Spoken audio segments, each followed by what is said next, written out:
বাংলাদেশ জাতীয়তাবাদী দল আয়োজিত আগামী 28 মে যুবদল স্বেচ্ছাসেবক ছাত্র দলের এই তারুণ্যের সমাবেশ উপস্থিত সবাই আজকে প্রধান অতিথি হিসেবে উপস্থিত আছেন ঢাকা মহানগর দক্ষিণ ছাত্র দলের সাবেক সাধারণ সম্পাদক জনাব এম.এ. গাফফার ভাই,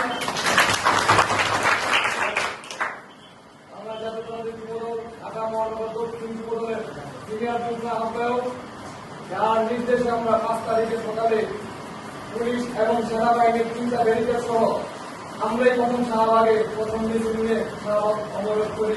যে আমাদের এম.এ. গাফফার ভাই, সংগ্রামী সাধারণ সম্পাদক জনাব গিয়াসউদ্দিন মালিক ভাই,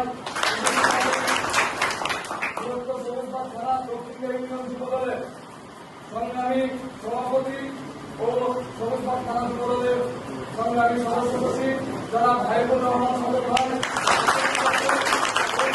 যুবদলের বিপ্লবী সিনিয়র যুগ্ম আহ্বায়ক জনাব আবু তাহের হোসেন মানিক ভাই, অন্যতম যুগ্ম আহ্বায়ক জনাব আজহার ভাই,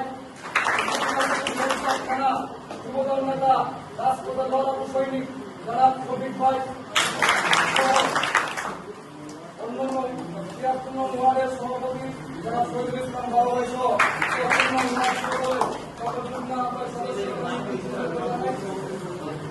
সংগ্রামী শুভেচ্ছা ও অভিনন্দন। আজকে বক্তব্য কিছু দিতে চাই না, শুধু একটি কথাই বলতে চাই। বক্তব্য দিবে প্রধান অতিথি, আমরা শুধু একটি কথাই বলবো যে গাফফার ভাই আমাদের এখানে দীর্ঘ সবুজ 3 দিন হওয়ার পর থেকে গাফফার ভাইয়ের নজরে আছে যে কে কাজ করছে এবং কে কাজ করছে না।